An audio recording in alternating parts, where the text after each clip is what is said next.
আগাম জামিন, এই যে এখানে সিনিয়র উকিলরা আছে না, 497A নামে একটা ধারা ছিল সিআরপিসিতে। 497A, 497A কি ছিল? আগাম জামিন। বগুড়া জেলা ডিস্ট্রিক্ট সেশন জাজ আগাম জামিন দেয়? দেয় না কেন?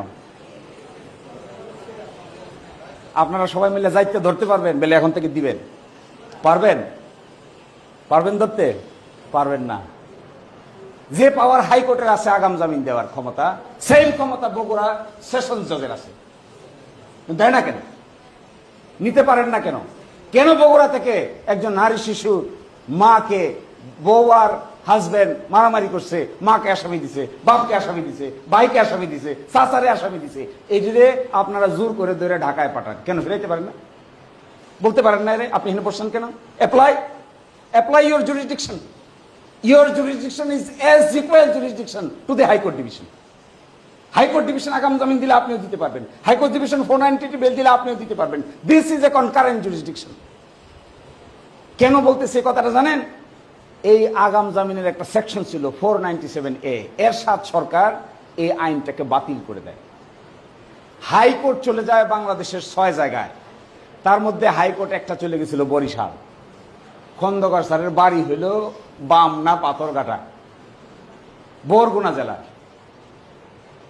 একজন ইউনিয়ন পরিষদের চেয়ারম্যান নির্বাচনের আগে মারামারি করে একজনকে মাইরে ফেলছে, তার আগাম জামিন চাইতে গেছে বিচারপতি হাবিবুর রহমানের কাছে।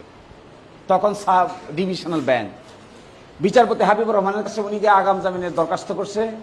হাবিবুর রহমান দিয়েছে ধমক, mister Hussain, don't you know 497A of the CRPC has been repealed by the government? Then why, under what law you have submitted the anticipatory bail application? Where is the law? Show me the law. উনি বলছে, my lord, আপনার যদি জামিন দেওয়ার ক্ষমতা থাকে তাহলে আপনার আগাম জামিন দেওয়ারও ক্ষমতা আছে। এই কথা তো জীবনে শুনি নাই। কোন এই কথা বলে এই অ্যাপ্লিকেশনটা ফিককে ফেলাই দিছে। পিছন দিক থেকে আগাম জামিনের আসামি ডরায়া পলায় চলে গেছে। এই গল্প উনি আমারে বলতেন আর হাসতেন। কিন্তু আমার জিদ চাপছে, যদি জামিন দেওয়ার বিধান কোনো জজের থাকে তাহলে ওই উকিলের, ওই জজের আগাম জামিন দেওয়ার জুরিসডিকশন বা এখতিয়ারও তার থাকতে হবে। এই কথা বলে সুপ্রিম কোর্টে আসছে মক্কেলের সিগনেচার নকল করে। মক্কেল তো নাই, পলায় চলে গেছে, ওকালতনামায় মক্কেলের সিগনেচার নকল করে সুপ্রিম কোর্টে এসে ফাইল করছে, ওইটার বিরুদ্ধে আপিল ফাইল করছে। এখন শুনানি শুরু হয়েছে। উনি আর্গুমেন্ট করতে করতে করতে করতে এক পর্যায়ে সুপ্রিম কোর্টে 4.5 কর্মদিবস আলোচনা করে আপিলেট ডিভিশনের ফুল বেঞ্চে উনি রাজি করাইছে, যদি 498 থাকে তাহলে এর মধ্যে শুধুমাত্র রেগুলার বেল থাকবে না, এর মধ্যে আগাম জামিনও থাকবে, আইন না থাকলেও থাকবে। এবং সেই ভদ্রলোককে 2 সপ্তাহের আগাম জামিন দেওয়া হয়। তিনি ইউনিয়ন পরিষদের নির্বাচনে অংশগ্রহণ করেন, নির্বাচনে চেয়ারম্যান হিসেবে ইলেক্টেড হন, তারপরে খন্দকার সাহেবের কাছে এসে দেখা করেন। আমি এগুলো কেন বলছি? ওকালতিটা লেভেলটা এটা আমরা তো বানাই ফেলছি এটাকে কেরানিগিরি। বাদীর 2 আনা আর বিবাদীর 4 আনা, অতকান দিয়ে কি ওকালতি হয়? এটা দিয়ে তো ওকালতি হবে না।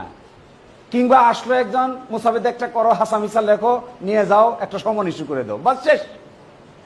এইটা কিন্তু ওই অর্থে কোনো ওকালতি না। এটা আপনি না থাকলে আমার ধারণা সুপ্রিম কোর্টে, ঢাকা কোর্টে, বগুড়া কোর্টে এমন এমন মোহরিরা আছেন যারা এই কাজগুলো আমার আপনার চাইতেও অনেক দক্ষভাবে করতে পারেন। তাহলে আপনার দরকার কি? তাহলে আমার দরকার কি? আমার আপনার দরকার হইল আইনের সূক্ষ্মাতি সূক্ষ্ম বিধান প্রয়োগ করার ক্ষেত্রে গভীর দৃষ্টিভঙ্গি অ্যাপ্লাই করে নতুনত্ব এনে মক্কেলকে রিলিফ দেওয়া।